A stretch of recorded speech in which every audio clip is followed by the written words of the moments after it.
It's like the QR codes. No. Karen. Karen doesn't do QR codes. She probably.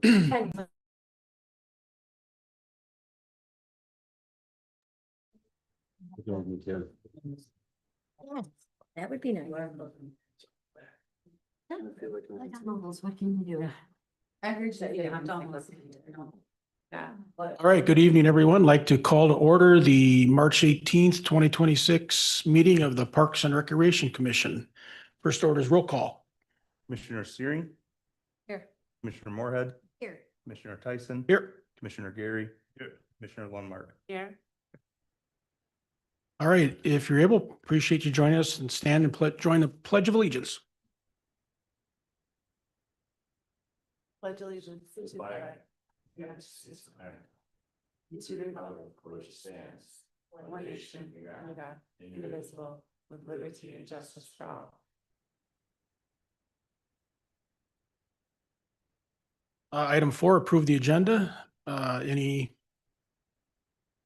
changes to that? Otherwise, a motion to approve would be in order. The only thing I saw, and it was under the farmer's market, it said, have they reached out to the Rotary Lions? No, Rotary, the Lions could be. I don't know if they reached out to both, is what I read that to be. I thought it was just Rotary, but. I'd both leave it in, but So the farmer's market update is the agenda item. well, no, that was in the minutes. It was asked whether you reached out to the Rotary Lions, but those are two different organizations. Well, for the minutes, we'll get there, but for the agenda, I think is what we're looking for. Yeah, it's the agenda, Sorry. That's okay. Move approval of the agenda. Okay, Karen moves approval of the agenda. Second. Nikki seconds. All in favor of the agenda, say aye. Aye. Okay, opposed. Open forum. Do we have anybody who wants to speak to the commission? Okay.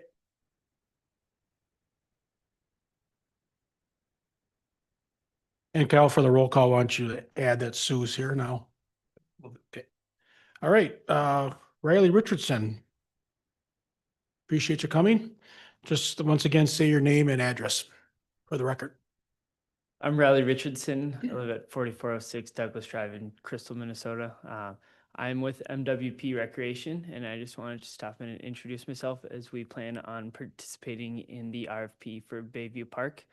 So MWP Recreation represents Game Time Playgrounds. So we have Minnesota, Wisconsin, and North Dakota, and we build community healthy spaces and incorporate inclusive and accessible design in our projects. So I just wanted to stop by and introduce myself. I'm just excited to participate, and we'll have some designs for you guys next month. Yeah. Thanks, Riley. Thank you. Appreciate you coming up here. Face to the name. Keith, and I apologize, I probably won't get your name pronounced right. Koholi? Get the H. Okay. Keith Coonley, with 7841 North Shore Trail North. I'm with Let's Go Fishing, Forest Lake. And hopefully, we provide free fishing outings for veterans, seniors, disabled individuals, and youth. And we'll be starting up in Forest Lake here in June. So things are progressing nicely for us. We're in good financial shape. We partially because we decided to buy a used pontoon boat. It's a wheelchair accessible pontoon boat. So that's helping keeping our requirements low. But we have great generosity in this town, and thanks to your generosity, we're in good financial shape, and we'll be fine for the first year for sure at this point. So that's kind of that focus is behind us now, and we're moving on to getting our guests and getting our volunteers signed up. We have about 20 volunteers. Our goal is to have 40 to 50 volunteers to man our boat this summer. And we have only four organizations joined up so far, but we're just focused on getting them signed up. And the intent is to have about 400 or 500 people, our guests, out on our boat this summer. So it's a little bit of a stretch, but I think we can get there. So far, we just put our calendar out this last week, and we already have 20 trips reserved already, which will be roughly 100 to 150 guests that will be out there. And that includes about 80 guests from the YMCA. So things are moving along nicely there. So thank you for your support. I hope we can get you out there, and hope you could experience being out on our boat with us this summer. You mentioned the calendar. Where do you put your calendar looking for volunteers? Oh, to sign up as a volunteer, you just go out to our website, which is www.forestlake at, or Akron, Let's Go Fishing, LGFWS.com. And right on the front page, it'll tell you where to go to volunteer as a, Great. to register as a volunteer. Fine. Yeah, thanks. Yeah, thanks, Keith, for your efforts on this. Thank It's going to be a nice program for everybody. Thank you. Yeah, we think so.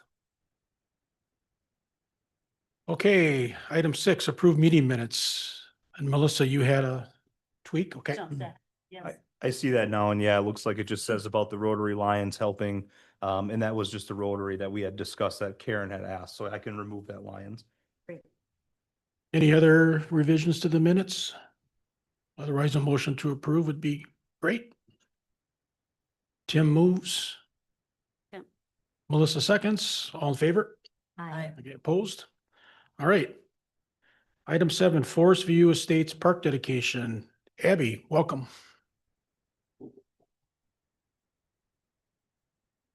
Thank you, Chair, members of the commission. It's good to see you all. The commission should be aware of parkland dedication. This isn't the first time you've kind of gone through it fairly recently, and you can expect to keep seeing us because we have quite a number of developments that are getting early stages of planning for construction, both 2020 approvals and construction, both 2026 and beyond. So tonight before you is consideration of parkland dedication with Forest View Estates. This is the preliminary plat portion. You may have remember seeing the concept plan, maybe last fall even. I can't necessarily remember the timeline of it. But the current proposal is Forest View Estates is proposed just to the northwest of Cooling Camp Park. So we do have on the screen there for you just to the west of First Lake, just to the northwest of Cooling Camp Park. It's a 15.85 acre site, and there's approximately 12.46 acres of developable land. It is proposed to have 20 single-family homes. The Park Commission's role in development review is to look at parkland dedication requirements. State statute allows the city to accept parkland as part of preliminary plat or as part of the platting process because of the impact that would be placed onto the park system. So your role tonight is to review the proposal and then provide recommendation to the city council. We always look at the context of the park system and the development proposal to see exactly what's being proposed where, to see what other kinds of facilities are there, and whether or not parkland dedication is needed. So the site is located within 1/2 mile of the service area of Cooling Camp Memorial Park. Residents currently rely on those existing parkland facilities, and then if there's trail facilities in the area. City plans, so our comprehensive plan and our park and trail plan, do not call for additional new parks in this area. So this is everything that you've seen already in the packet materials. Since the packet was released, we've had some correspondence with the landowner and the developer. So I'm going to introduce just a little bit more for you for discussion tonight. Some of this has to do with the history of parkland dedication in the area. So the purple box that you see there is a piece of property that was dedicated to the city and added into Cooling Camp Park by former owner of the land and then former developers of subsequent other parcels known as Bittersweet. So the Bittersweet subdivision occurred in 1987 and 1993. Both approved by the town of Forest Lake prior to their incorporation into the city. So I'm going to give you some reference here is that Bittersweet 1 and 2 are these parcels right here, roughly. At the time of a development, the developer has, or the landowner has provided us with some documentation that says parkland of that piece that's shown in purple or purple bounded would be satisfied for all 3 phases of Bittersweet. We only have record of 2 phases of Bittersweet, and there is the assumption that the site that's being before you tonight is the 3rd phase. So in discussions with legal counsel has advised that parkland dedication is can be accepted at the time of land subdivision. The property in question has never been subdivided, and therefore we do have a right to ask for parkland dedication. Now, that being said, this is ultimately one of those circumstances where we do have to go back through our file records pretty thoroughly to verify whether or not the city or former township had any sort of legal agreements regarding that formerly dedicated land. So fast forwarding to the development, at least today, and your consideration. As I mentioned, 12.4 developable acres. There's 0.24 acres that would be dedicated for a trail corridor up in the kind of northwest corner of the property. That trail will connect into the existing cooling camp park and also serve as connection to the neighborhoods that will develop to the north. So we take that land area for the trail off of the developable acreage, and we now have a 12.22 net developable acres, which would require 1.22 acres of dedication. As I mentioned, this isn't an area the city had been seeking additional land for dedication. So included in your staff report was the staff's recommendation that we would recommend the council accept that public trail dedication and then also accept cash in lieu of the land contribution that would satisfy the remaining dedication. Staff's recommendation tonight, even though we do have a little bit more history, remains unchanged. We do believe that you should make recommendation to the city council that we would accept cash in lieu of the land dedication. And if it is determined that there was land dedication that was previously satisfied, then that we would share that with the council at the council's consideration. Any questions? Thanks, Abby. Commission members, questions? I have Karen? a question. I haven't been out to cooling camp for forever, but when I was, it was pretty much all athletic baseball fields. Has there been anything added as far as like park amenities that would qualify for a park around that area? I mean, is it just athletic fields? There is a playground at Cooling Camp Park and a picnic pavilion Okay. at Cooling Camp Park that also kind of serves a wider neighborhood than just the athletic facilities. I'll visit more often. Yeah. Probably was. And then the trail, 10 foot, pretty average, wide Yes. enough, bikes, people.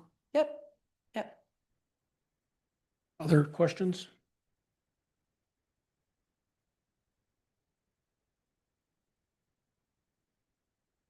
Talk about later in the CIP. That's coming up. Okay, and then Abby, would you mind going back to the parcels for me? Just show me again the three that we're looking at. So the one with purple around it, that's the cash in lieu. And will that be? This is land that the city That's the owns point. that has already been acquired as part of the previous land subdivisions that had occurred before this. They So can't see Bittersweet it. 1 and 2. Abby, your cursor's not showing up on the. Thank you. screen. We'll just get here a little laser pointer.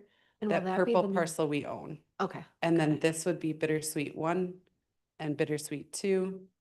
And then the premise being potentially this was intended to be Bittersweet 3, that this land dedication satisfied the land development requirements for all 3 phases.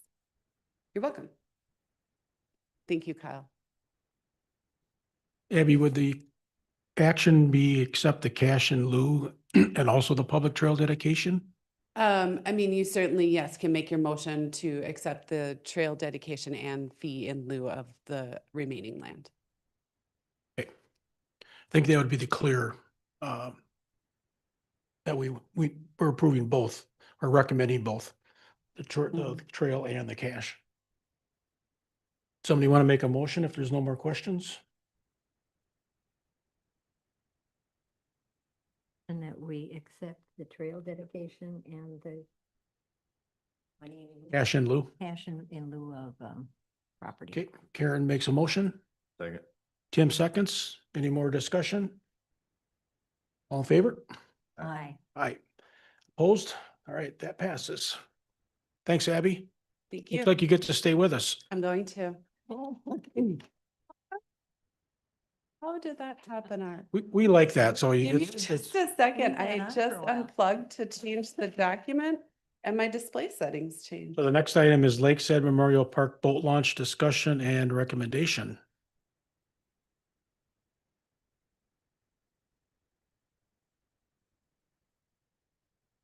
Could you just try the podium one more time?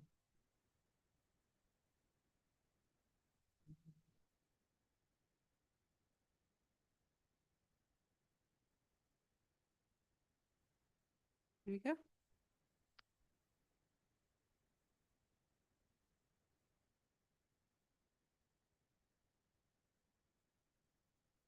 All right, so on tonight's agenda is a discussion item and recommendation to the city council regarding the Lakeside Memorial Park boat launch.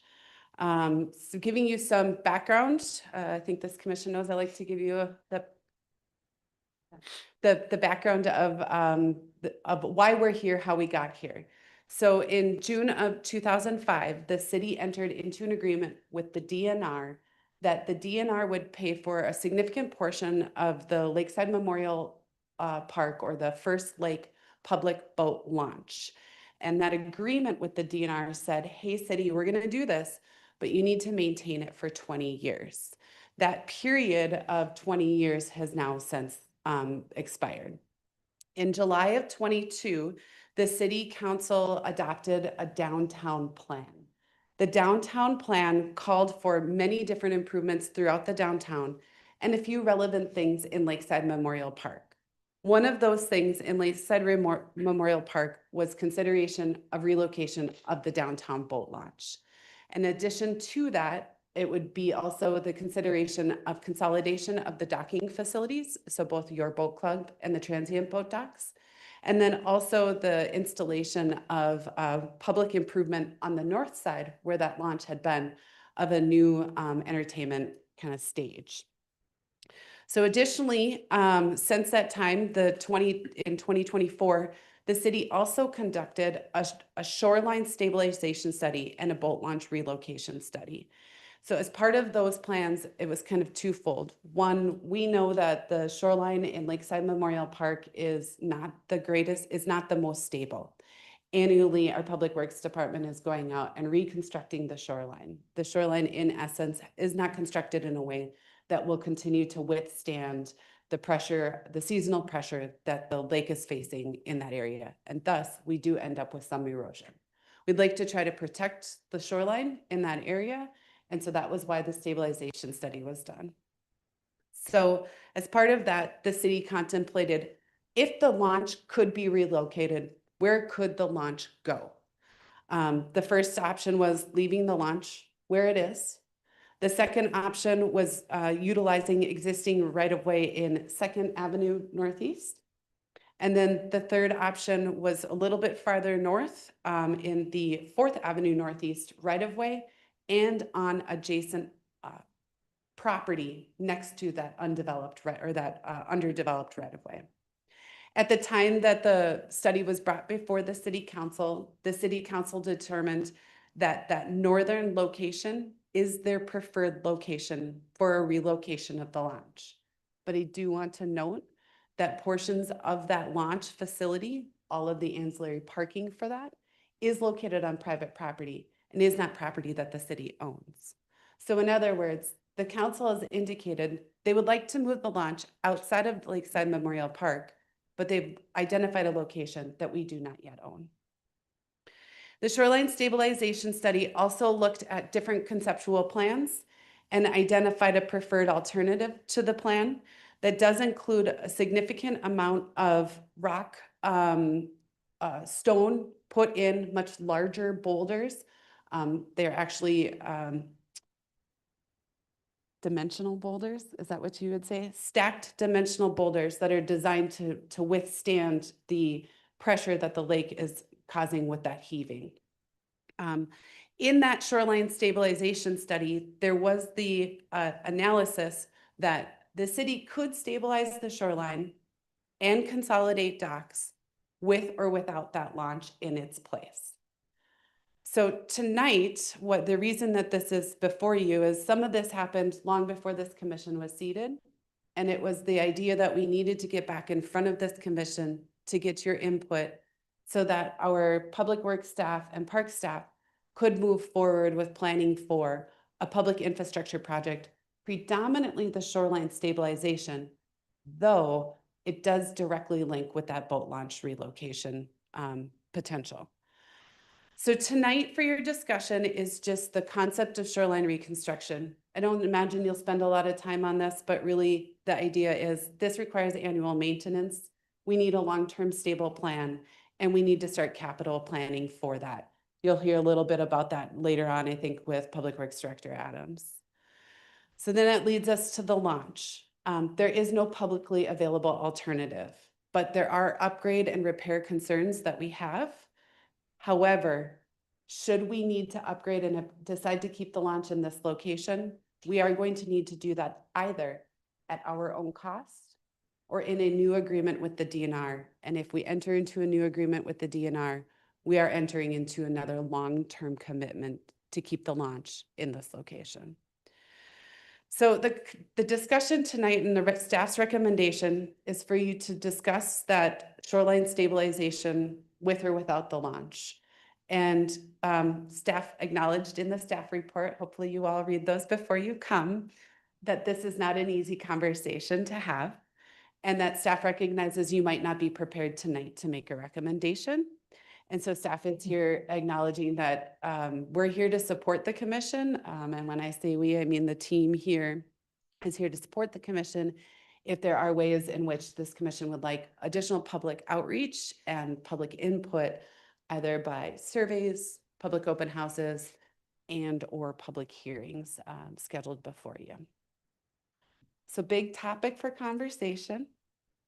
But I think one that's necessary for us to kind of move forward with some of those lakefront improvements that are probably a little overdue. Questions? Oh, thanks, Abby. Questions or comments? Open it up. I'd like to see that location map you have of the alternative sites again. Just to kind of get oriented. Yeah, so this is, the red is the current launch. And the red is, oh, that's right, my pointer doesn't work unless I point out the laser. So the red is the current launch, which shows 3 different parking areas associated with the launch. So one directly connected to the launch, one just across the drive, and then a little bit further down the way. This secondary launch in 2nd Avenue Northeast did not have any connected boat parking. However, the plan had contemplated developing some boat parking behind some of the commercial businesses along Highway 61. The preferred alternative up in the 4th Avenue Northeast did account for adjacent parking, and that adjacent parking is the part that is wholly located on private land. Those parking spaces, if I remember, do add up to the number of parking spaces that we do currently have. Though the plan did identify an alternative add-on, however, I'd have to go back and double check. I don't believe the final plan wanted to include this. I don't think the council wanted to identify that as a designated future boat parking area. So is that on private property or is that on city property? The blue circle? Yep. Partially on city property, but also partially on private property. But And- that's where I do believe that this, the final plan omitted, and the council's approval of the document omitted this ancillary parking. And then site as far as the boat launch itself, that presently is owned by somebody else and not the city, The red one? the blue The one. The blue one, yes, correct, that predominantly. We own the 4th Avenue right of way. But where the parking is and what I would say is also the kind of backup is on private property. we- And It's a- what sort of discussion have you had with the owners of that property? We have reached out to them, but have not received any, That's the one that hasn't responded. yep, Okay. correct. Karen? If I'm correcting this right, you'd be turning off a North Shore to get onto the boat landing? That is correct. It looks like that property next to the funeral home. Yeah. That is correct. vacant Kitty spot. corner there from Coffee Smith. The coffee shop, and there's a problem there to begin with, so. Remember that, yeah. And I just remember the conversation when the whole plan was being built that the existing boat launch was the one that everybody preferred. City-wise, I mean, people-wise, I don't know what the city's plans, you said the preferred one with the off-blue or whatever. But I just, looking at them all again, thinking about it, I just think I still like the existing boat launch, but would encourage the shoreline restoration. And you said there's some upkeep of that. I'm not afraid of the 20 years because I think the last 20 years, I haven't heard any problem with the property, that they were right there to help. And so I'm not, The restoration could occur with the launch to remain in place. It does kind of move the consolidated docking system when we decide to move forward with that further to the, now I'm all messed up, south. And would also not allow for a dedicated non-motorized launch. So in the current scenario with the launch potentially being removed from this location, this area would be redesigned to have a non-motorized launch and like a kayak canoe storage. Additionally, it would not also accommodate in the next 20 years the potential for additional green space or performance I know we space. had talked many times about using some of the other entrances for the non-motorized, the canoes and kayaks and whatever, that they don't necessarily need that big a space, they just need some place. And there were other places around the lake that you could handle that, but there's very few people. I'm surprised to see these. There were very, very few at the time that were found to accommodate the boat launch. Some were on the other side of the lake. I'm sorry, can you repeat that? When the whole discussion was out there, I didn't see any other boat launch area that we could use. No, there really is not alternatives for relocating the launch. That's what the study initially, the scope of work for the study, I want to say there was 6 or 8 we said we would look at of close sites. And really it came down to, there was really only the 2 other alternatives. Both of them having some, pros and cons. I think Abby- one of the, if I can add, I think the biggest thing our commission here needs to consider too is the additional parkland, right? Being the main premier park in the city, that's a large chunk of the park being dedicated for boating and parking. And I think that's one of the biggest things that we want the commission to kind of consider is, do we want to give up that parkland space for boat and trailer parking? So Abby, the Understanding- council's decided already to move the boat launch, haven't they? The council has already decided that the launch location in blue is their preferred location. The circumstance that we're in right now is we cannot move it to our preferred location. So regardless, necessarily take the launch out of it for a second, we need to move forward with stabilization of the shoreline. So let me, just on that, it's the preferred option, so I take it there's no appetite to use eminent domain. There might be, I don't know, we have not discussed that with this council. Is there a time frame where you think that's gonna be resolved? Because it seems like this is a critical item, is if this vision's gonna happen, is it gonna happen or not? Because obviously, there's tools to have this happen if the council's seems like if the council's made the decision to move it there, is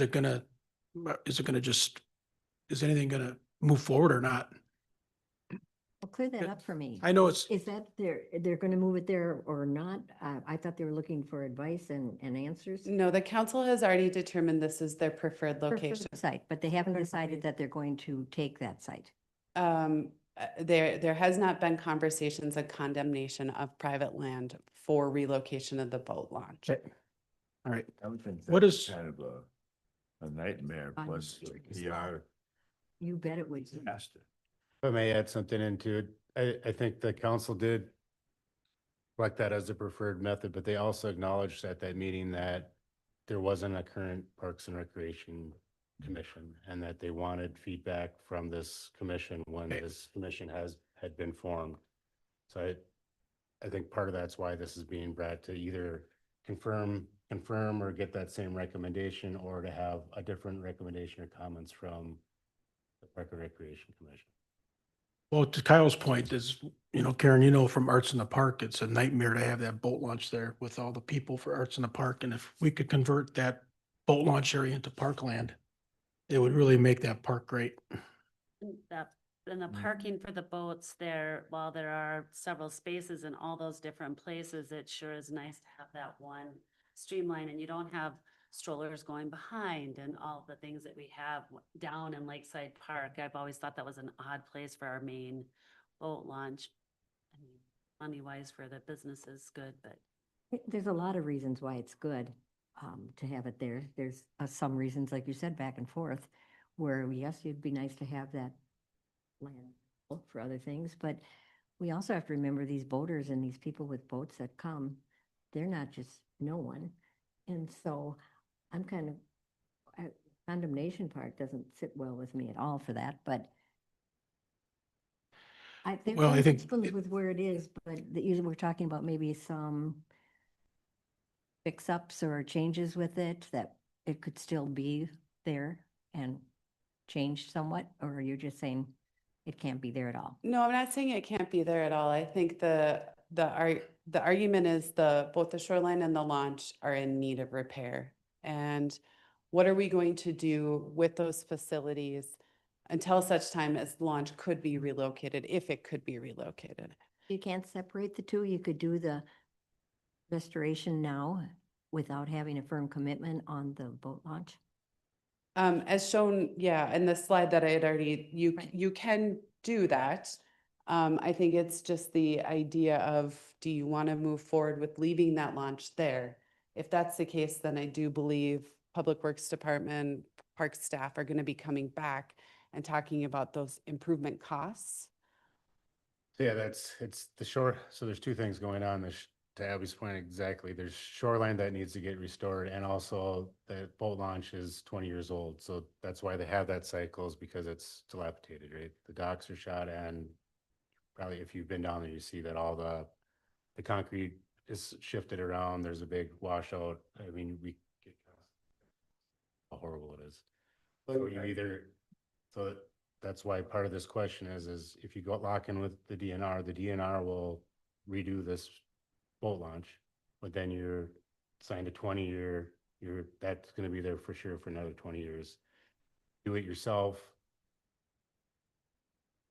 around a couple hundred, 200 to $500,000, depending on what you do there. Do that, then you don't want all of a sudden, a year later, move your boat launch over to somewhere else, so it's capital if we need to do the boat launch, but we don't want to make those improvements there, if the discussion is that we don't want it there and that should be somewhere else. Because, my thought is, like like the boat races, how do you move that from the boat races up to the north preferred spot? I think that's something that would be a whole different concept conversation to worry about.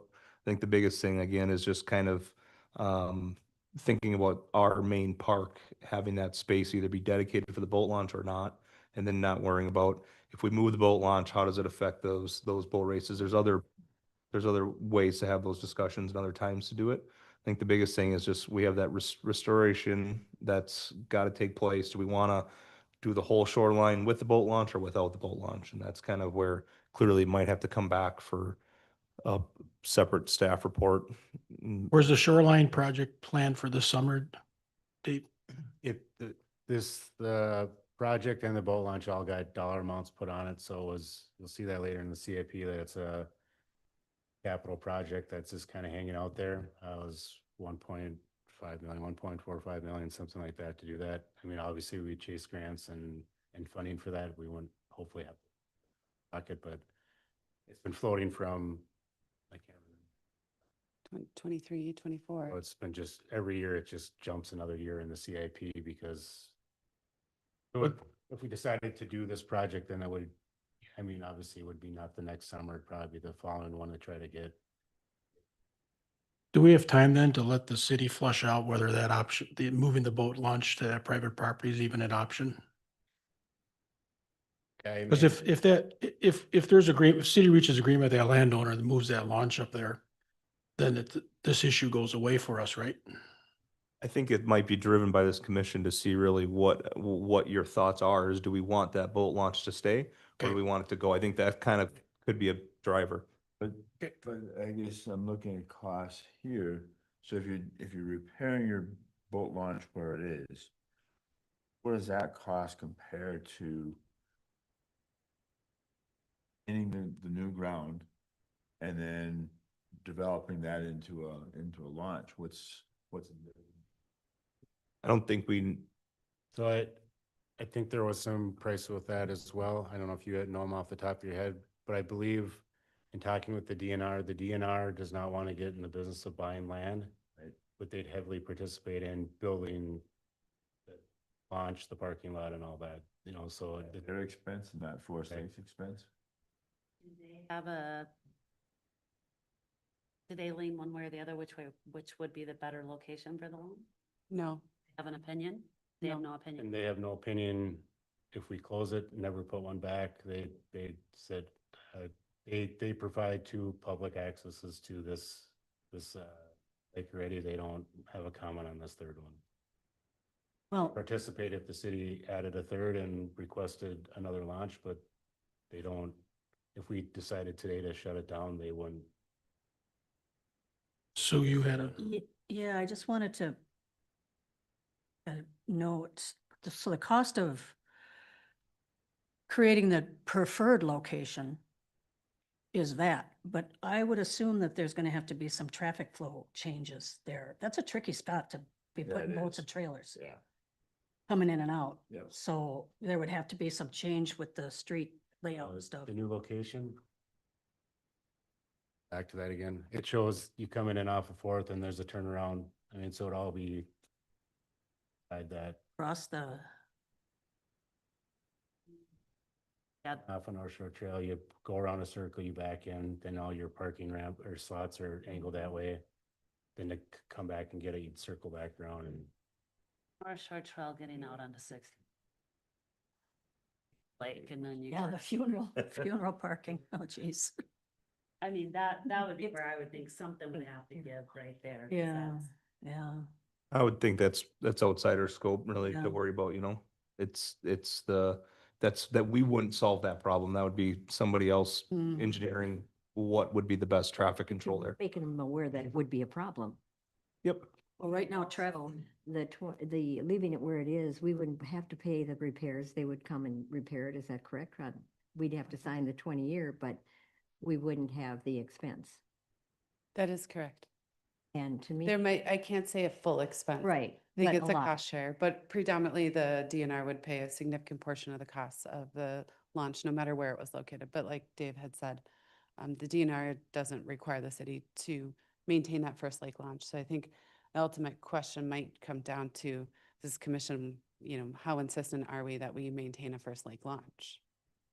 Shoreline restoration is on our dollar and the boat launch being there is.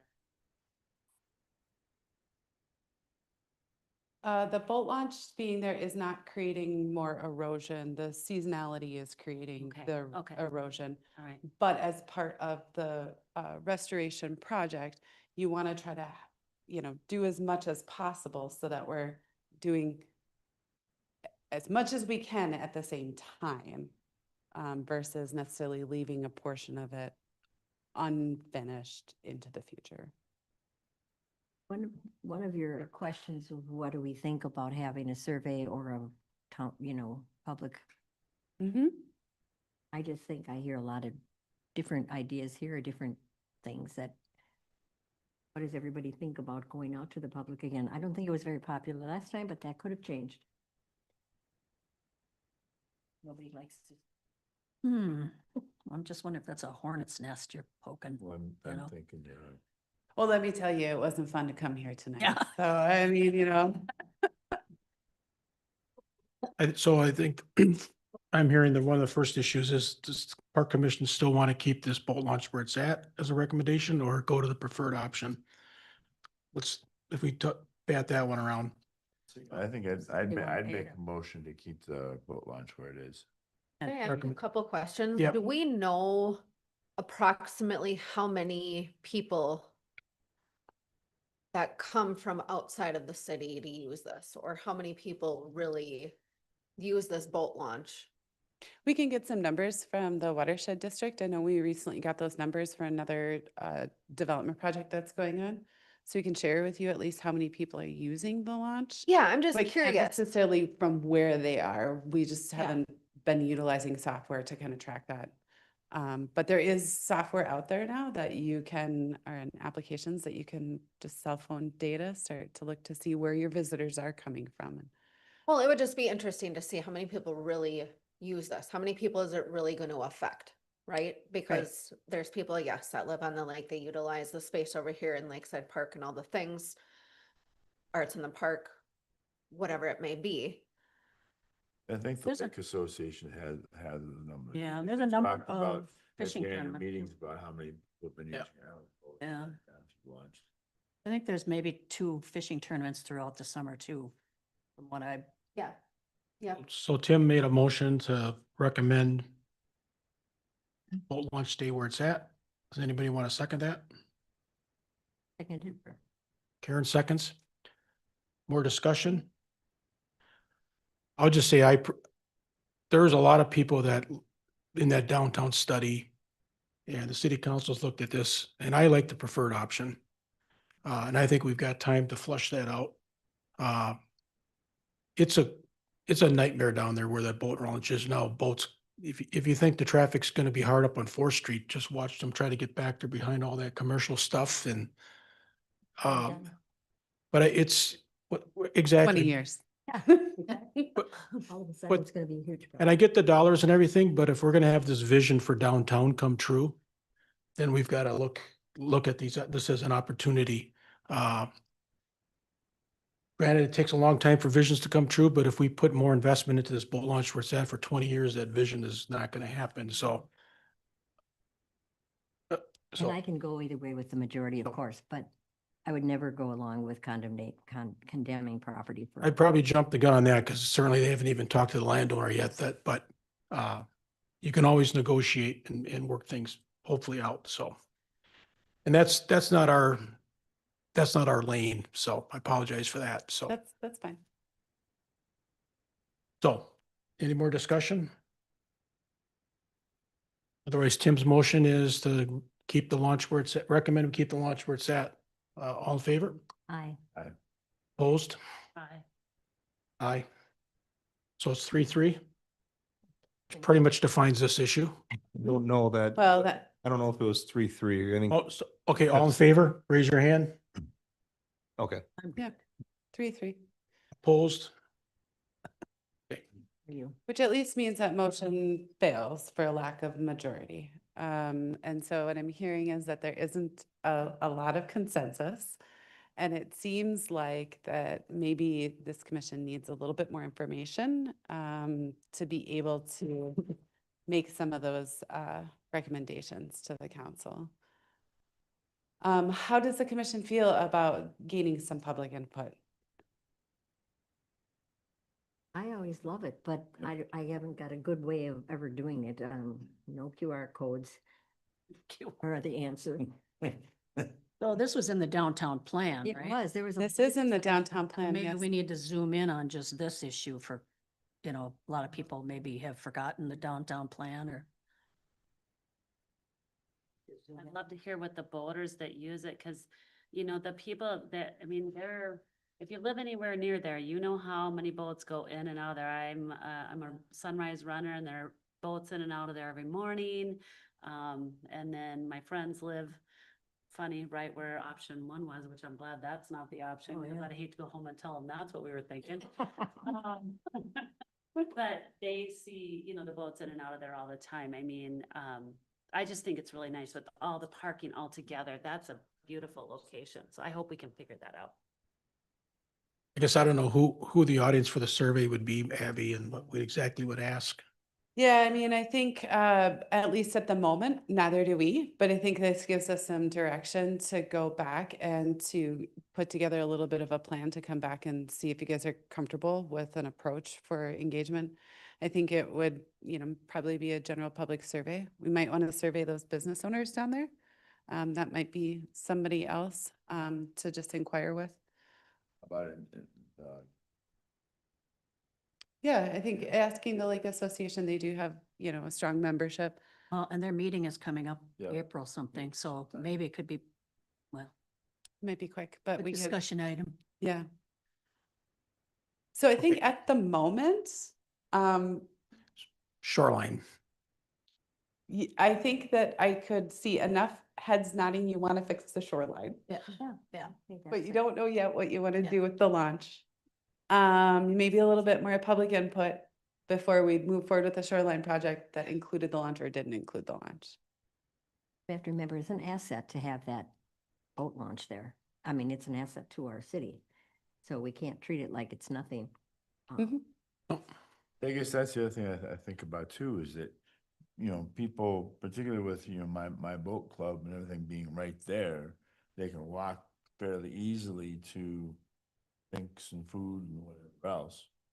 And And granted, it's only 4 blocks, but again, that's kind of away from the area of drinking and eating and shopping. There's all those, Your boat club would still And the stay in this you spot. can still dock up your boat. Those locations stay the same, no matter where the launch is.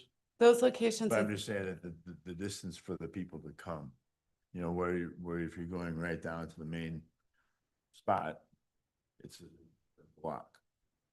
yeah, your boat club would remain, we'd consolidate them. And granted, it's a future potential public improvement. There's a lot of planning steps that we need to go through to be able to do that. This would actually consolidate the docks closer to where there would end up being a performance stage in the future on that north side. So it actually could potentially, at least in the, you know, those summertime Tuesday nights, be more beneficial for those users. But it puts them also away from the music. But the music is, that's the downtown plan calls for this to be green space with a Oh, band shell. performance stage, Yeah. band shell stage to be facing to the south. I apologize, I didn't include that. I can show you really quick if you give me a hot second. Yeah. And the launch will be to the north. But how do those people that come? You're just thinking the people using the boat launch, the people using the boat launch could still boat dock up right off the park. It would just be the boat launch would be separated from the park, and that's what you're thinking is the boat launch people are separated from the food and the drinks. They would still have access to the water, but you're just saying to park their vehicle. But you know, the other side of that would be you don't want people to park a boat and trailer and just, you know, you kind of want the traffic down there to kind of stay flow, but I think Abby's working on pulling up a different map to show maybe downtown. Kind of just a visual to actually show you what the north side of the lake anticipated being, and I probably should have. I know I hyperlinked to these documents and they're big documents. Next time I'll remember to kind of pull together a little bit more. So, Can you remind me, if we move the boat launch, will the docks stay where they are? the docks at the moment would stay where they are, but we would probably start a process to see if we can consolidate them. Both the transient docks with the Your Boat Club, so there was more of a marina feel, trying to consolidate those motorized uses together to keep some of more of that shoreline space a little less, you know, all the lakefront being dock space. So this is that north side here where currently the launch is, We like it though. It's like. Nice tent. There. I really wish it was mine, but you know, that's. While you're finding that, one question I have is, was that ever talked about in the downtown plan to have a or a performing stage? I don't remember that at Yes. all. Yeah. Yes, Hmm. it is included in the downtown plan. So I'll pull up the downtown plan really quick, which shows that cross-hatched area that we could just call our existing launch.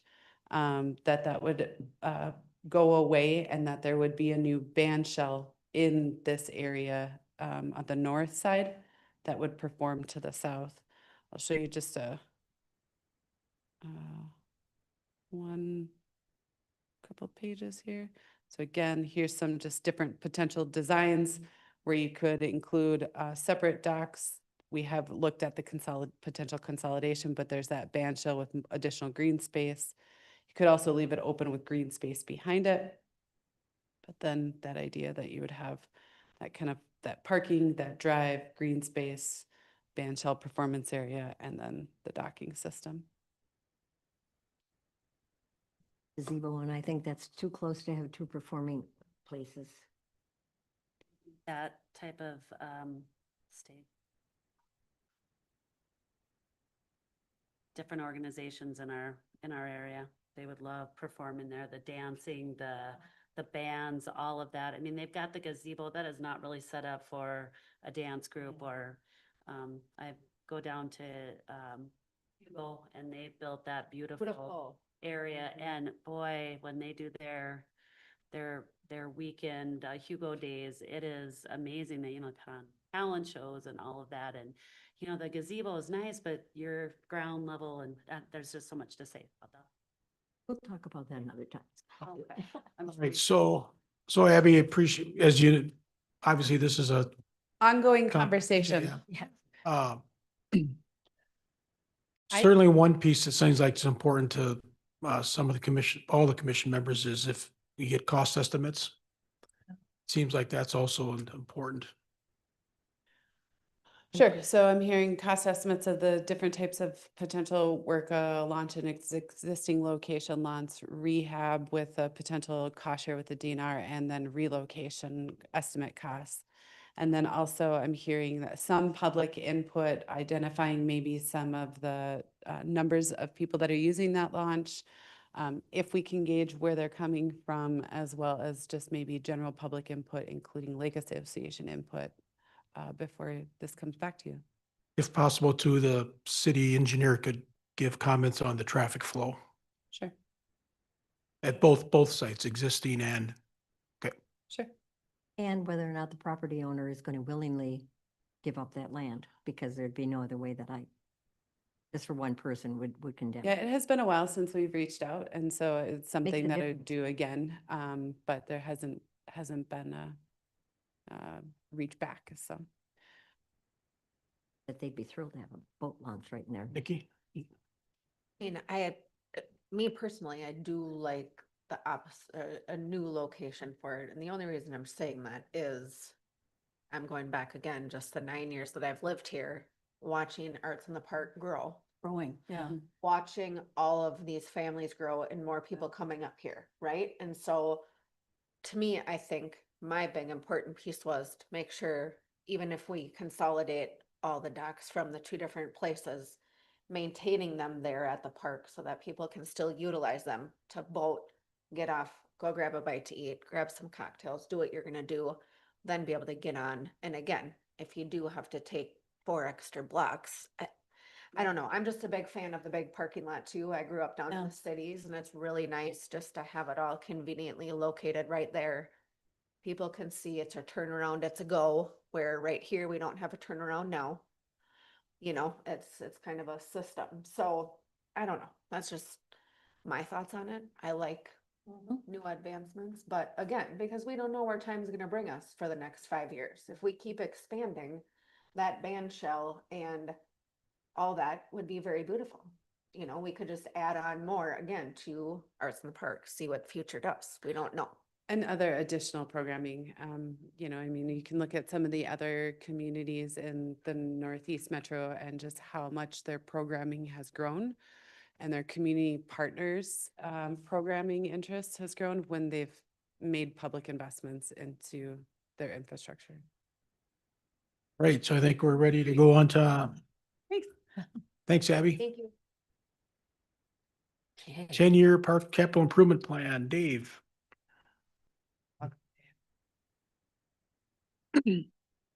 Wants to talk spending money. Here's my, Intro.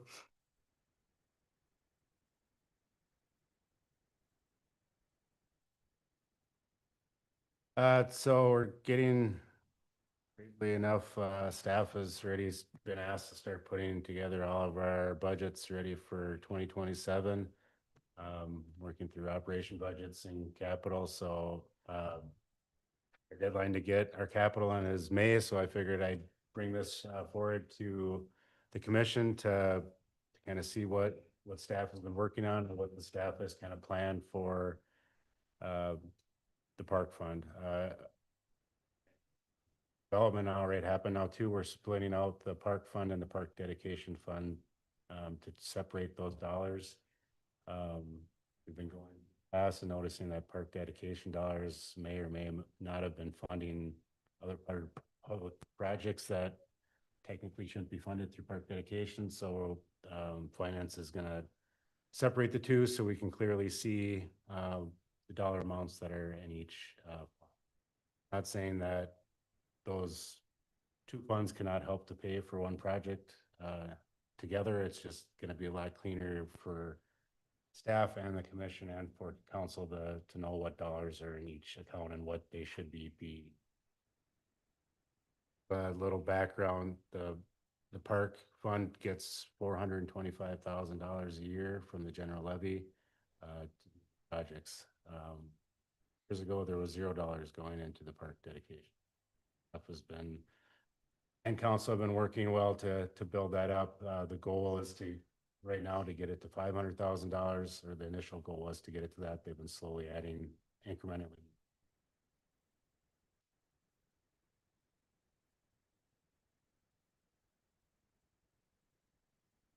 I said in the memo, the 10-year fund, or this was kind of written before we separated that. So the park fund that we'll be talking about in the capital that you'll see in the spreadsheet is the park fund that gets spent. Look at that fund, we have through 2036, basically spending out what we are planning on spending at certain parks. It's basically trying to rehab a park a year over the next 10 years, including the dog park that's in there next year, some work at Castlewood. At Hidden Creek Park and Southview Park are highlighted as park dedication. There's funds that will come in from Hidden Creek Park and Southview that will fund those improvements. Our amount right now proposed to be come out of this fund. Below that is a whole other list of things that either have been on the radar, have been requests, have been asked for, desires.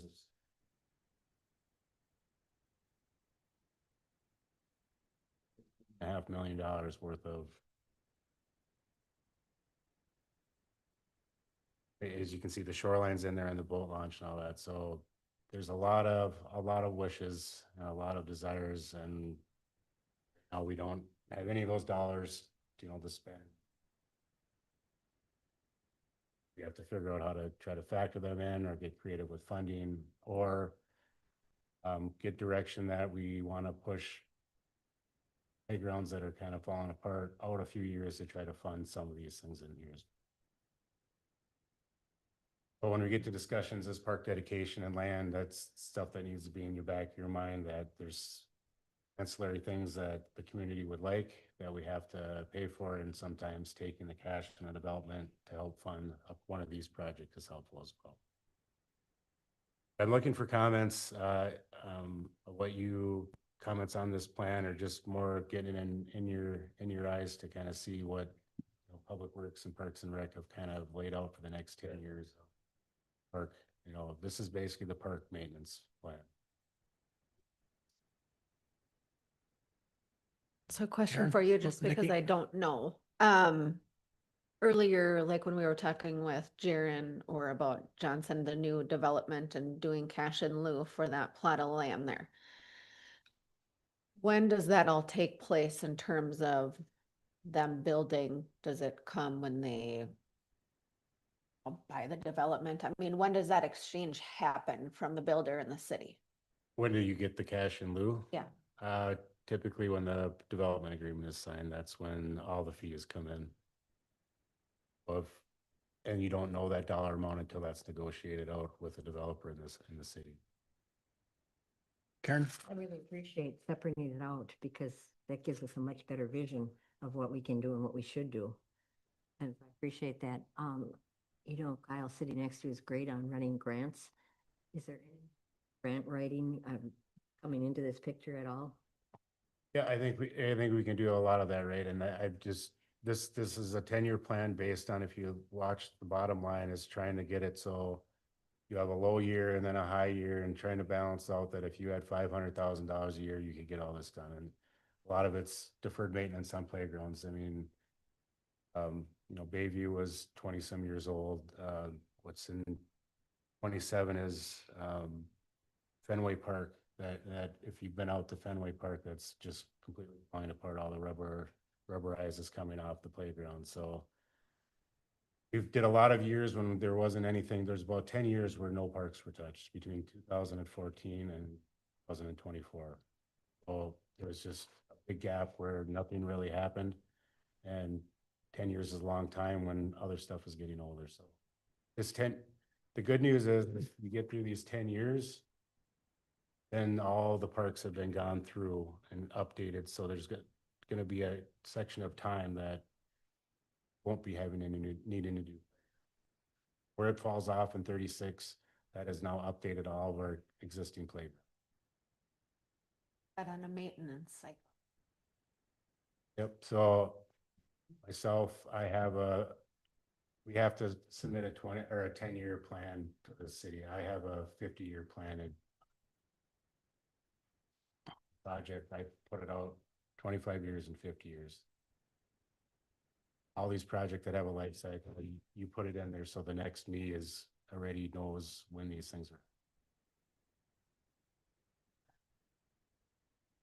But before, I mean, Karen knows this is just as well, that there was never a CIP for the parks. The commission would ask for money, and then the city council would say, well, where's your capital improvement plan? And then they'd say, well, we don't have a capital improvement plan because we don't. So finally, I just put a capital plan together and said, what we need to do is going to cost $1.5 million a year. That got their attention, and we dialed it back to, if we could get caught up under deferred maintenance. Problem is that you're not going to get a lot of your other fund projects done. They're not incorporating here. So granting or bond, I mean, there's always bonding too, right? Bonding with grants that, Kyle and myself can write, that you can get some of these things on those bottom lines accomplished. Later date, we'll probably talk about, priorities of this list. What does the commission like to see done? Would really like to see a splash pad done, or would really like to see lights at Fenway Fields, or would really like to see a disc golf course. And staff knows the priority list that kind of help us figure out how we can fund these things, whether through grants. Okay. The 203 fund's really just your life cycle maintenance fund, Dave. Yeah, the big new parks that everybody loves. That's the list down below. Correct. And so the 203 fund now will be your maintenance fund. And then I believe, I can't remember what it's, 20 fund will be now the park dedication fund, where you'll be putting that list below into that kind of these new projects, and you have to try to fund it in there. That's the whole reason of splitting them out, so you don't get them confused of this fund you look at as maintenance, exactly what Don said. Don't want to mix these two together. Dave, the only, we don't need to talk about tonight, but at some point, will we get an update on that Castlewood and that? Yep, For the other members to recall, that 900K is for the irrigation system. Yep, I was going to give an update at staff, that's fine now. So we solicited a irrigation consultant. They're going to do a full audit. So they're coming in as soon as the snow gets out. May was, I think, $3,000 to have him do a full audit of the system, the pumping station, back with the recommendations. Great. In the queue with them, and he said as soon as they're out of Iowa, so they'll come up as soon as the cause and the irrigation's fired up. Appreciate your optimism. The snow will be gone in May. It may be gone, and then it may come back. I'm not sure. All right. Any other comments or questions for Dave? There's no actions on this. He's just looking for comments, and I'm sure that Dave and Kyle would take them after the meeting too, if you digest it some more. Yep. Any comments? We have until May 15th to get this, the final cutoff for submission into the council's budget ask. So anything before that time would be. And I don't know if there's an appetite with fellow members on this, but there's a lot of parks in here that I've never even seen or been to. And if we did a future meeting and when the weather's good and do a tour. Think of the same thing. Yeah. Yeah. I got a van. I mean, it doesn't, it could. Are you driving? You want me to drive, then. We can talk about that more with logistics with Kyle, if it's regular meeting time or we just pick a special time. So it sounds like there's some heads nodding on that one. Okay. Yeah. Great idea. It doesn't have to be the, you know, at least maybe the ones in the first 5 years of the plan, something like that. So, okay. All right, thank you. All right. Staff report, dog park. Yeah, the hot ticket item, I think we have a few, We have- few yeah. visitors. Yeah, just brought some land that we had talked about previously on what the commission would like to see access to, maybe things like water, the parking areas, the shade, kind of all those items that we talked about. We identified 4 spots that we felt were worthy coming here to talk about and just put in front of the commission. I don't think we have to get sold on one, but we can discuss which one we like best, what has the best options, you know, most potential, and maybe dive in if you guys have questions on some reasons why we chose the 4 we did. So certainly just have some discussion open and share which ones you guys kind of like in order. Putting it on in such a clear choices for us. I really appreciate the work that was done there. You identified some good spots. Say which one we want. I like the idea of Bixby Park. And I looked at them, I can. Like A as well. A, that's A. Yep. I do too, but then There's if you already look at the parking. next one, Oh, that is back by Tower Park. Okay, now I know where that is. Howard Park. Fenway Park. Or whatever that, there's a town. Up by the. So option, attachment A is land behind, north of the fast food places, Culver's, White Castle. Yeah, by the big The dragon. Dragon Park. Yeah, by the Dragon Park. Okay. Attachment B is southeast of the Fenway parking lot. You can kind of see the ball field a little bit in the upper corner there. The county library is just to the south there. You can see the touch of that building. Stay with the airport. Yes. And then option C, because it's out of the zone, Karen. Attachment C is the public works site that we've previously looked at. And then attachment D is Southview, yep. If there's one right away, I would say I don't like is D, just with proximity to the residential homes. They can't. I'm sorry. We're working on it. Hey, Oh. glad to have you here. Glad to have you here. Go back through these again, then A is, you can't see my cursor, of course, but Up on the screen. If you scroll down a little bit, you can see that where fast food. yeah, places so are. there's the fast food places and the Dragon Park is to the east.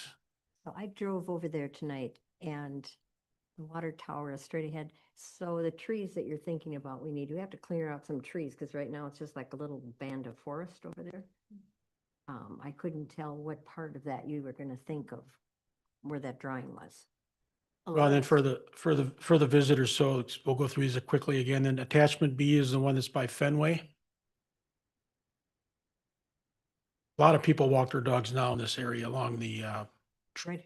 trail along there. Library is here for me. It would be somewhere down to the south. Library is, can you zoom it out a little bit? Yeah, library is right there. Right there, okay. Yep. Right across from. Yep. Okay, And then there's attachment that. C is the public works, future public works site. Where's that? That's The it. public Goes works site will be to the north of that 2.5 acres. By the Washington County. Yeah, it's, Oh, that's to the east of the airport. Behind where the. Correct. Yeah. and then So it's not within the the airport runway. Across the highway. Yeah, one of the criteria that we staff was make sure it's zoned okay to do this. There's no airport restrictions. And then D is, once again, right off 61. Karen called it the Southview area, but it's, I just, Southview Park, wasn't it before? Said you couldn't see it, but I think, no, they couldn't see the screen of what oh, we're I saying. thought someone here said they couldn't see it. Because to me, it's usable land that we're never gonna put into anything else, and it's very convenient for people to walk around that area. Like that area. Halbert?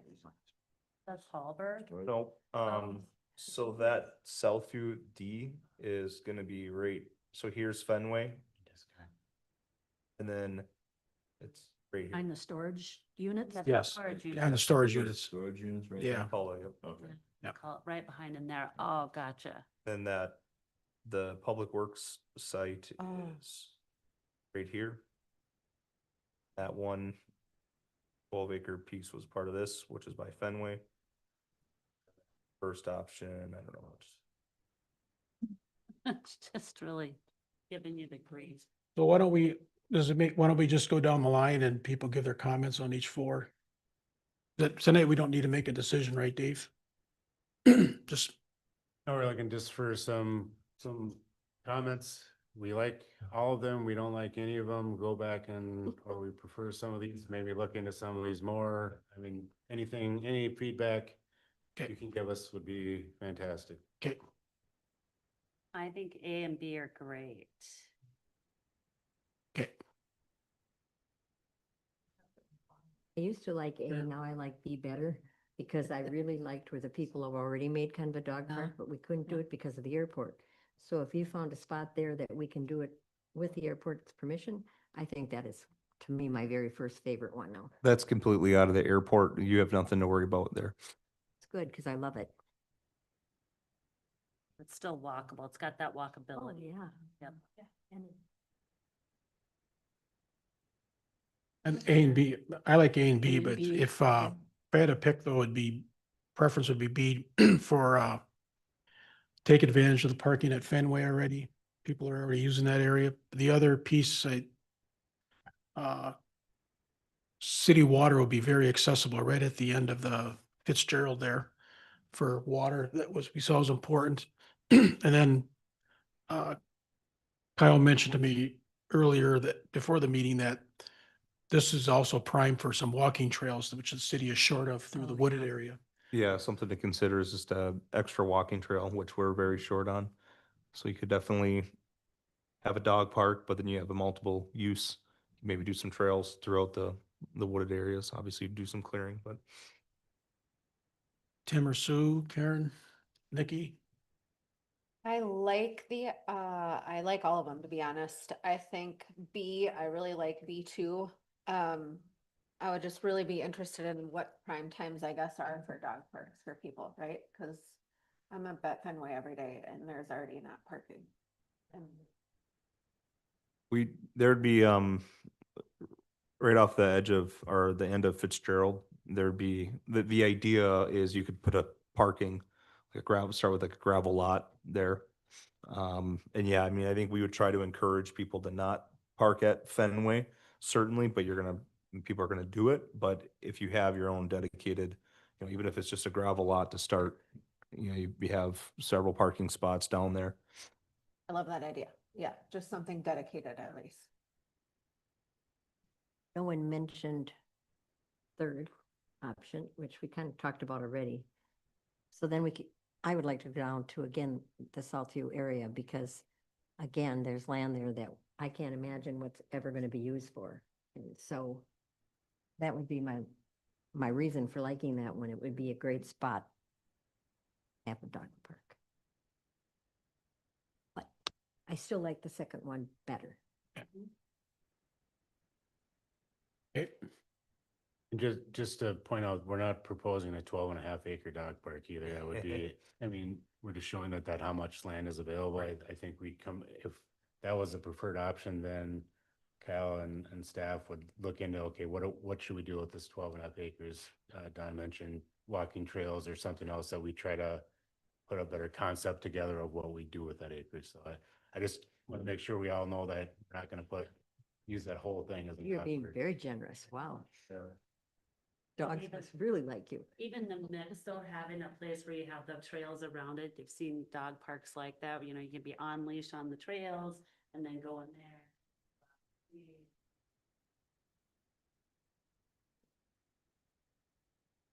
I think you got some good feedback. If you can come walk up to the podium. You want to have a? Yep. If you, yeah, And then just give us your name and address. Talking to the mic.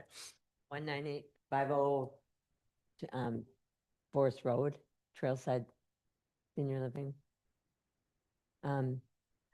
We're looking for an area where the dogs can just run on, not a real treat area. I'd never find my dog again. And, and benches. We're older. And receptacles and bag poles. You know, those are all great things to have there. And also a place for people to donate, you know, for the cause, because we all love it and it would help people to take better care too. That's what I would do anyway. As far as, because I care a lot about my dog having a place to run. I have him on a long line and it just doesn't work because I can't run. So I love the idea. And I was wondering if you're talking about more than one or just one location or two locations or Starting with the more the merrier. starting with one location. One I think location. in a previous meeting, we talked about, future development, you might have two parks that are dedicated. But right now we're starting with the one. Previously, what was talked about was having a couple acres of fenced in area. And then dividing that by large dog, small dog, but having it fenced in. And then, that's, I think the goal, is kind of what we're trying to establish here is picking out that site. Sounds good. Yep. I'm wondering where exactly is this one? This is, so it is. So that airport Mhm. is right here and that, it's just north of the new recycling center. So where am I at here? Okay, and it's on the west here. side of 61. Yep. Or the east side of 61, just north of that new recycling center. So if the Oh, YMCA, and, gotcha. library's here, the recycling center's here, it'd Mhm. be right here. On the other side of the swamp. What? Oh. So there's no chance of is there land available by the airport? I mean, That's the, Number the second choice is this chunk right here. Yep, I like that one. To help A lot of the people already use it. That's why, it's nice. It's walkable. That's what I like about it. It's walkable for everybody's living in those blocks and such. They could walk over there and utilize it. Mhm. So it's Yeah, it's very nice to be able to just stop too and have if there's benches out there too to sit. But then my dog wants to keep moving. So the dog park would be great to let him run. You could just plop on the grass and watch him, Could have a bench, huh? We'll have you have Pardon? a bench. That'd be wonderful. Yeah. Anyway, Okay, that's my thank you. input. Thank you. Thank you for listening. Does your Thanks. friend have anything to say or is she pretty much the same? Did you have anything to add? No, only that I have right now, I have a big dog. And I go to, White Bear Lake, to Cotter Lake for the off-leash park, and it's great. Lots of paths, so dogs have a wonderful time. Except we live at Trailside. Okay. Senior. So, yeah. Thanks for coming. Yeah, thanks for coming out tonight. Okay. So Dave and Kyle, I think you got some good feedback from members tonight? Okay. All right. Staff report on the farmer's market.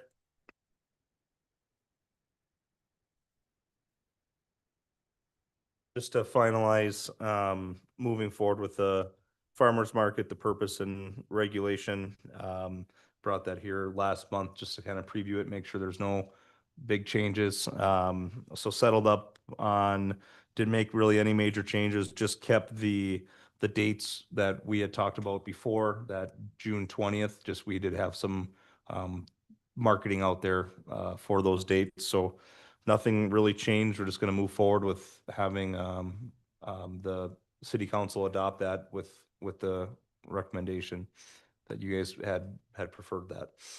Sounds great. I think Yep. it's gonna be fun. Thank you so much. Thank you.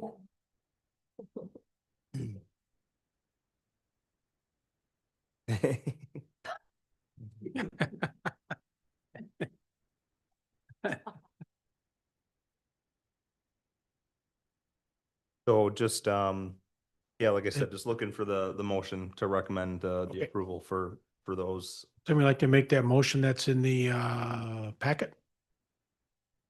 Tim moves, I'll second. Sue seconds, all in favor? Aye. Aye. All right.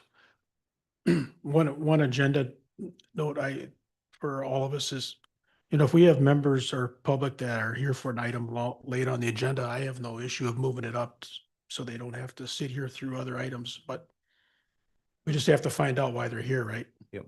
So, Good idea. so, No, we can ask from now on, yeah. Yeah, we typically structure it if there's other staff that are presenting, we try to have them go first so they can go home for the day and then go in order. But if we know somebody else is here for a specific reason, I'd no reason why we can't move it up. okay, yeah, absolutely, if Abby or other staff are here, so. You two are stuck here all night, so, yeah. We know we're stuck here. This time it wasn't even because of me. It was Abby's fault. All right. Department purpose. Yeah, I think we've had a couple different discussions on, what are we wanting to address with this department. Certainly, we won't spend hours talking about it, but just to kind of put the mindset in, do we want to be the department that, doing more of public output of calendar of what's going on? Do we want to be more on events? Do we want to, what is the purpose of our parks and recreation? So just looking for some feedback, just do we want to, what things are we wanting to address that you guys as residents know that is maybe not here? Staff certainly has some feedback of what we're lacking per se within parks, but we also know there's other programs and organizations that do things too. So just trying to fit in and not necessarily duplicate things that are already happening. And what are some of those that you guys want to address? What are some things that you think need to be addressed? For something now, or would you like? Yeah, just float some ideas around. Like I said, if we spend 5-10 minutes just kind of throwing just some ideas, and if we can get the commission to agree on a couple of things, we can kind of do some diving in. One of the things that I noticed over the holiday season, the toy collection and the food donations and things like that, I didn't really find a place where it was all kind of outlined. Here's where you can donate toys, all the locations in one spot. You'd see a sign in one doorway, you'd see a sign in another one, or something in the paper or whatever. But I kind of wondered, would part of our effort be to validate that information for people so they can go to one spot and see where all they can go during that time of year? And Or for any event. for anything, even any some of event. the other events that are even put on by the chamber, where we can just be that point of contact, and even though it's not maybe a parks event, it's somebody else's event in our park or in the Places area. that met out there, and on that, kind of reading through this and thinking about it in our discussion about, a spring fling last month, and I like what you said, and I went, I kind of that information and thought, let people be spearhead these things and let them do what they do well, right? You know, so Spring Fling, you know, tell them how that started, or ECFE, or any of the places that they specialize in that. But I would love for us to be an avenue for them to be able to, you could submit here and somewhere for the community to go click on it and be like, what are the community's activities? Not necessarily that you're putting on or the city's kind of going on the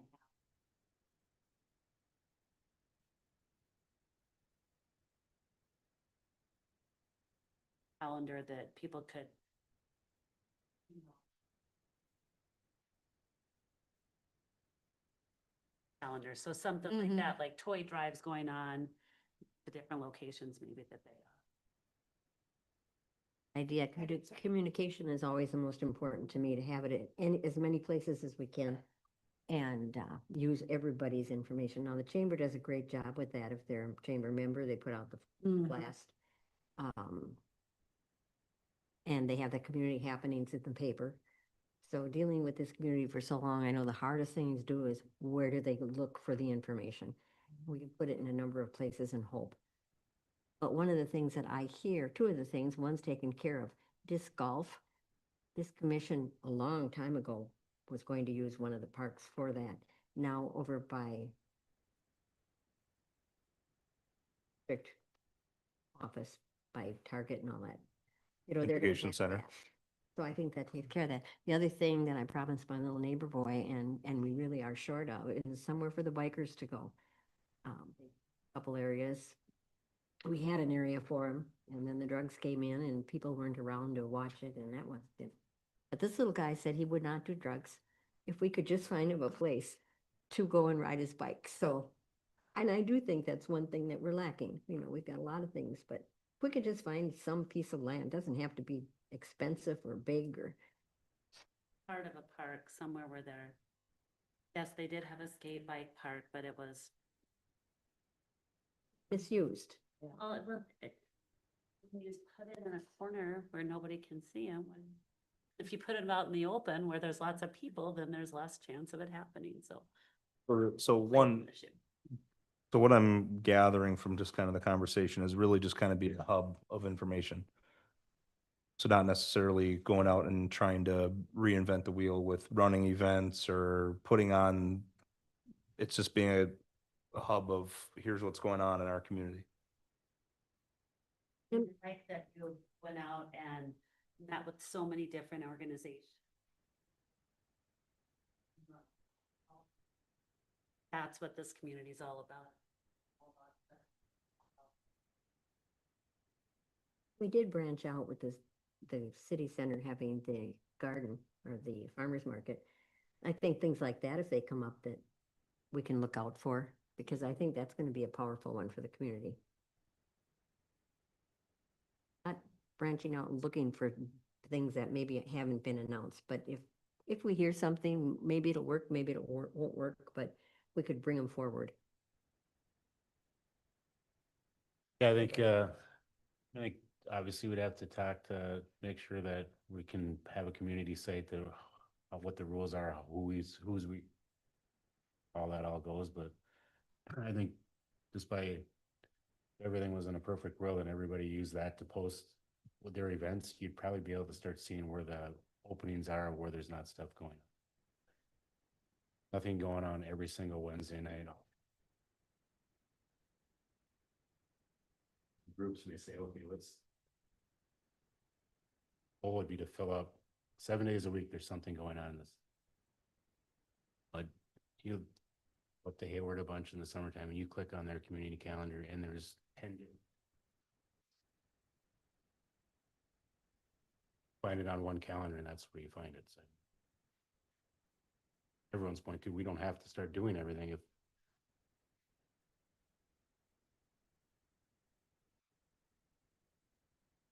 We have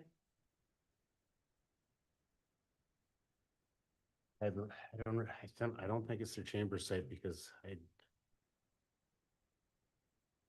I think we'd have to make sure just with the administrator here in legal that there's no something wrong that we're doing by letting people follow exactly that calendar.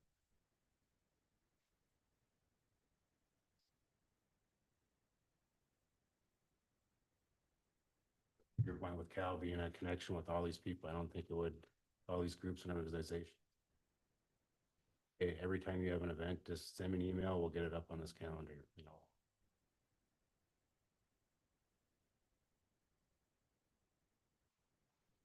That where it has all the Stuff loaded details. right in,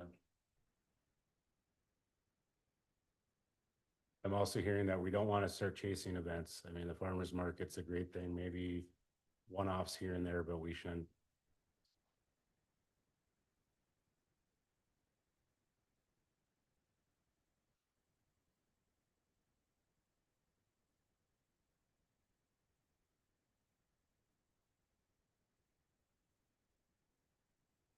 Else that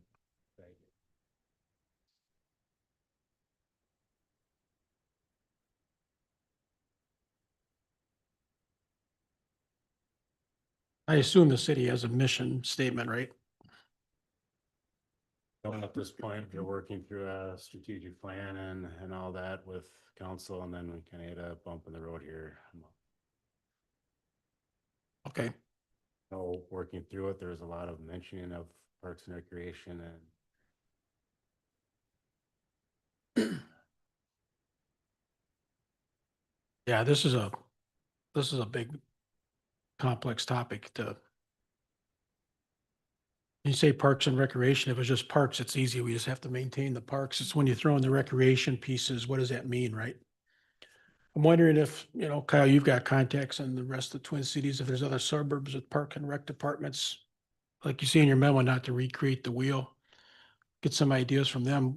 I don't know what the right balance is of how many recreational things do you get into It- versus focusing on maintaining the parks. It really It's does gotta be a change. balance. It changes city to city. Sometimes there's, and it seems to be what was established first. So you have some cities that everything's ran through Parks and Rec, whether it's the youth programming, adult programming, but we have an organization with community ed that does all that. So obviously we don't want to start our own youth leagues or, but I know we're lacking like adult leagues, adult sports leagues and stuff like that. So it's who tackles that, but that's something that through doing something like a community calendar, definitely like Dave's point, sifts out like, oh, we have all these things going on, but we don't have that. Then that's maybe an opportunity for us to dive in and say, do we want to do that? Do we want to find somebody to do that? Or maybe somebody else just picks up on that.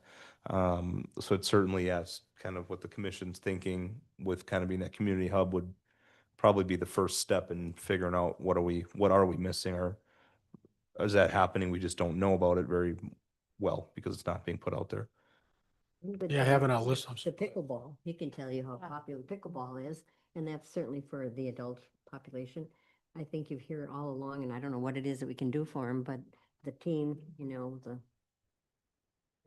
16 to 22 or whatever, we don't have any really dense parks that maybe disc golf will take care of that from the school, but that, you hear that all the time, but I don't have an answer for what it is we could do. They were gonna have the line across belts, and they had a couple of ideas for belts that more teenagers would be able to use.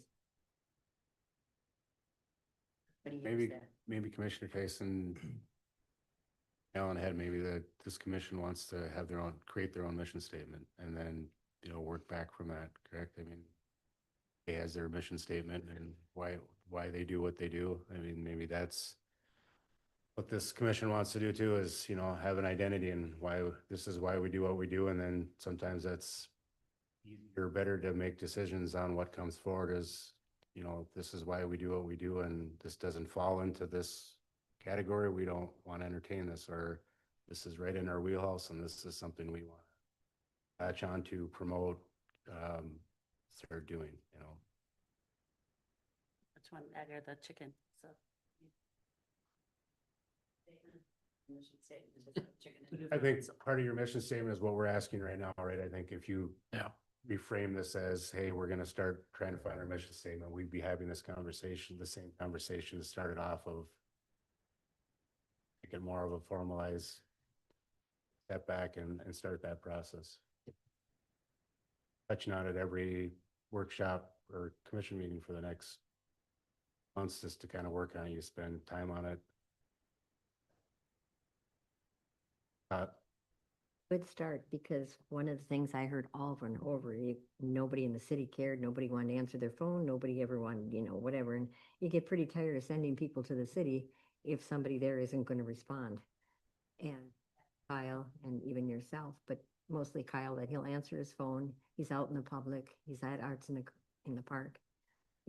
That's big, because people get a chance to ask their questions and get them answered with it. Appreciate that. I do think it's a really good idea to have that shared calendar, and I'm just gonna go out of the box a little bit too, where I don't know how many people in the city know that if you live in the city of Forest Lake, you can go up to the Y 6 times a year without having to pay a fee. Nobody knows that, unless you go there and you get your membership and whatever. I'm a donator, monthly donator. I don't utilize it, but I donate. Then I should go. You should go on my Yeah, behalf. I I'll will. add Yeah. you. I'll add you and I'll take me off. You can go. But again, it's one of those things where, you wouldn't know that to go utilize the splash pad in the summer unless my kids' friends come over and say, hey, you guys can go for this time. I can tell you at least 5 times last summer that we went up to play pickleball, and there's no schedule. There's no way of knowing what's going on, and there's groups of individuals that do their own thing, which is cool. I don't need to be in there when they're doing their thing because I can't play with them. But to be able to know, we can look online and see it's open pickleball, right? Or we have this league going on. I think it would be helpful for a lot of people. I mean, even myself, when again, I'm going to date go back 9 years, but back then when my kids were small, I didn't know where to sign them up for sports, not until I was in daycare and asking questions to people that lived here. Where do I do T-ball? And it was different to me that associations weren't connected with the community ed. It's all completely separate, and you got to navigate all those avenues. And so with community ed being separate from Parks and Rec, where I came from previously, it gives it a little bit of a different dynamic. So it's not in our control, which is fine. That's great. But then I also think we need to be able to put it all together for everybody. Directory and such. Yeah, yeah. That's good. That's helpful for sure. It gives us a good starting point. Okay. Start diving into some ideas. Yeah, thank you for that. All right. Last item, discussion of arts in the park. Yeah, so just another discussion. We're coming into the season. Obviously, planning is well underway. We're got vendors coming in. We're going to have some music contracts coming for next month, and just kind of want to get an idea of maybe who the commission would like to extend invites out to join weekly, and then obviously discuss with the commission too on the weekly calendar. I just threw something together last year. Just a weekly sign up. Just want to check in if that works for everybody to do that again. And then do we want it to just be one commission? Do we want to, have council also included on that sign up to have a commission and council? Do we feel like that's too much, or kind of what does the commission want to see with sign up, how to do it, and then who to invite? Having both the council, Parks Commission there, I think people want all of us, so. You got heads nodding on that one, Kyle. Sign 'em up. I love being there. I'll be there every week because I think it's the best thing in town to do. And so it's not a hard one to volunteer for. And if you get enough of those little things about, pass out. All the goodies. Yeah, I mean, you can buy all the goodies you want. I just want the piece of paper. Oh. Because then you go around, you talk to other people and you ask about the music and it's really fun. But if you don't have a piece of paper in your hand to give them, it's like, why am I approaching you? So Deal. it doesn't cost. I'll donate the money to make those little papers. I'll put that in the minutes. Yeah. It's going in the minutes. She said it on record. Donate flyers. It's a really good way to get to know your community. And they want to talk to, and the music, I mean, they'll tell you, oh no, not tonight, or this is great, bring them back. And they have a lot of good things to say. So yeah, just the simple sign up sheet weekly, email it out to you guys, and then obviously invite the council as well. And just try to get that. You guys, that's a good plan. Okay. Signing up. That schedule will probably come out before the sign up, so you'll be safe. Is there a sign up at the Belts Park for bikes? Oh, just where we were gonna do that. Like rack or to keep off the. Well, I thought it was, I thought it was sign and then I see up. So I was thinking, I'm talking about signs now, see? The up is on the next level. So, all right, I'll use it in my report. Good. So on the Arts in the Park too, Kyle, and you can maybe talk to Abby. That could be an event if we're gonna survey the public on things happening in the park there. You got. So, QR code for that one. Yeah, yeah. to the survey. Exactly. Boy, oh boy. Exactly. When you go around getting people the music list, you can ask them if they'd like to have a better band show. Yeah, oh, no, well, I could ask them. I thought you could ask me if you want to use the QR code. All right. So I think we've got staff reports. We have any staff updates? Yeah, a couple updates. We had the memorial pavers for the vet memorial site. I know the commission, I mean, kind of has been updated a little bit along the way. But we had our best selling season for pavers. I think we were up to like 67 or 68, and typically the orders were 8 to 12. So that's obviously a huge positive response to that project taking place down there. So that was encouraging to see. So that was good. The sculpture for that, I think I got an image just today that's getting going. So the clay sculpture for all that, it's kind of moving along. So I know you probably have a couple things too. No. That was kind of the couple things that I had noted. Okay. Dave, you're good? Yep, I'm good. All right, commissioner updates. We'll start. Nikki, any update?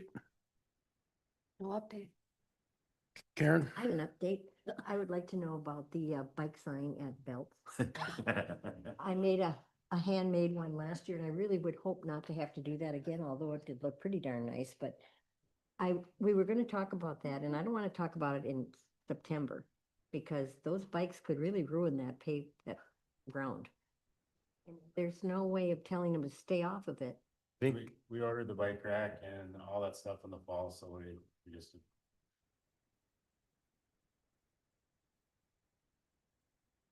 Otherwise, it's on the list, we just haven't.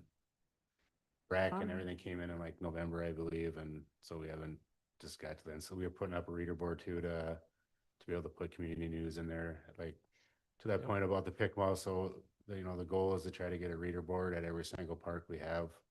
That'll have like the Arts in the Park promotion, other stuff that's going on, and then reservations and all that stuff, so. And we redo a park, we'll make sure we get one in. Backfill the other ones too as well, so babe. Bunch of QR codes, that's all it's gonna be. I don't care where you. Check out Arts in the Park, here's the QR that- code. if that What's gets- going on in the city, Hey, here's the. You're gonna know that this commissioner did not want that. Yeah, I mean, that's gotta be a simple thing for Rapid Press to make. No bikes allowed on this. We're just gonna put a sign up with a QR code and then they have to take a picture of it to say no bikes allowed. Shut up. Fine. No, but seriously though, yes, we are gonna, well, either, I think we went, just like at Lakeside, they have like the stencils too that have the no bike on it. And we don't wanna drive too many signposts everywhere either, so just something, I mean, obviously, even if there's a sign, people are still gonna do what they do, but at least letting them know that, and maybe the signage to say something that don't wreck. Well, and when I'm up there, I don't have to just tell them it because I'm an old crabby lady. I can say, do you see the sign? I'm sorry, we can't have bikes here. But if otherwise it's just a help. Sue? I have nothing. Tim? Melissa? I just had that, the Forest Lake area Good Samaritans are doing their citywide cleanup on Saturday, April 25th for Earth Day. So, I'm sure Mike usually contacts the city about having the truck out there for us to put the garbage bag. Hopefully we can collect over 100. We have passed. The time is, 9 to noon. Let's go with that. It's either 9 to 11 or 10 to noon, and there should be a lot of people out in the city cleaning up. If you guys have any ideas of where some dirty spots are where we could, you know.